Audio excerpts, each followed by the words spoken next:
大家好，歡迎嚟到我嘅 channel。如果你咁啱路過呢條影片，又或者你同我一樣，玻利維亞都係你嘅計劃之中，又或者你曾經去過，又同我一樣好鍾意呢個地方嘅話，不妨睇到呢條影片嘅最後，可能會令你產生啲共鳴。今次喺玻利維亞，我會去2次天空之鏡。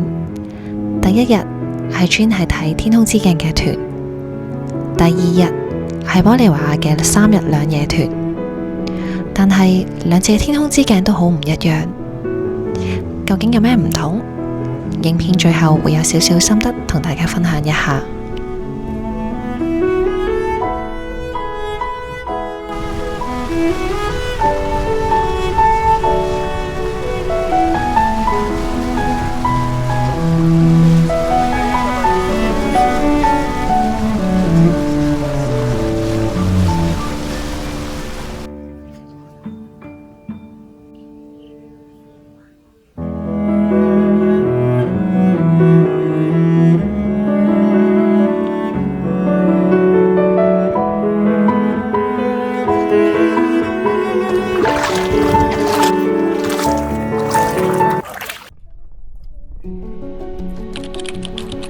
今日係2025年嘅4月4號，終於一個人嚟到我人生必去嘅清單之一——玻利維亞嘅天空之鏡。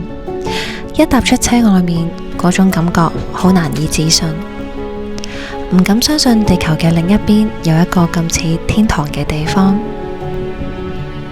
我將會喺呢度由黃昏等到天黑，去感受呢度嘅日落同夜晚嘅星空。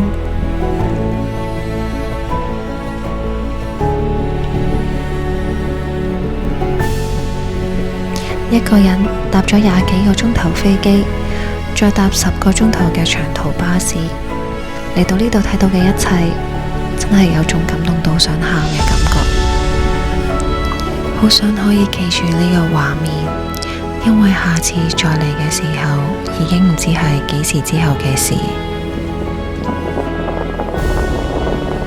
喺呢個一片寂靜嘅鹽湖上面，有啲人會好似我咁包咗私人團，有啲就一大班朋友包團嚟到呢度。無論你係一大班朋友、一對情侶，又或者好似我咁一個人，呢度都會絕對令你留下深刻嘅回憶。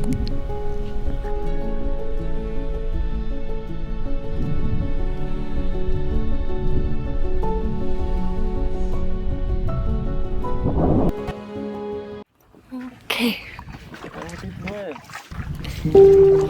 終於都到咗日落時間，開始越嚟越大風，越嚟越凍，但係我都仍然堅持唔想返上車入面。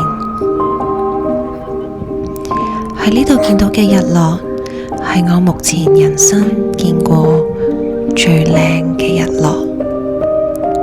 呢個季節係雨季啱啱完，所以鹽湖嘅水位足以成為一大塊鏡，而呢一個嘅夕陽完全令我忘記咗當時我係有幾咁凍。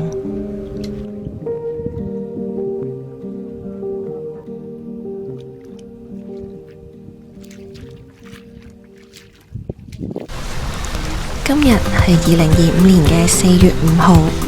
係我喺 Uyuni 嘅第2日，亦都係3日2夜團嘅開始。我又再一次見到天空之鏡啦。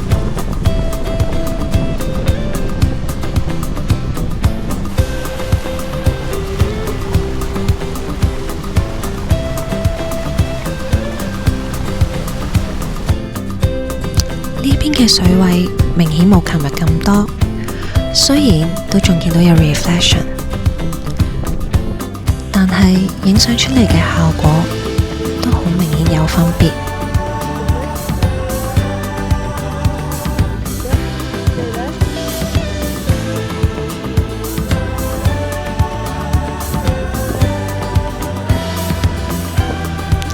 玻利維亞係全世界最大嘅鹽湖，喺呢度一望無際，順帶一提，如果咁啱你想去洗手間，其實只係得一個方法，就係隨地解決。所以記得出發之前要去一次洗手間，同埋唔好飲咁多水。可以俾大家睇返呢個係我第一日嚟到天空之鏡嘅水位。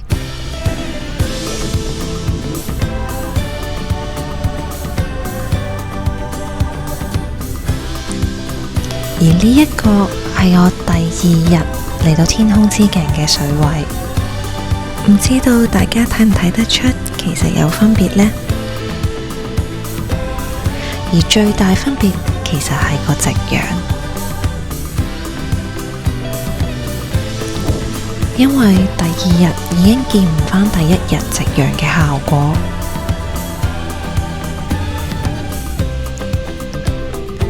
呢個就係我第二日黃昏時候影嘅。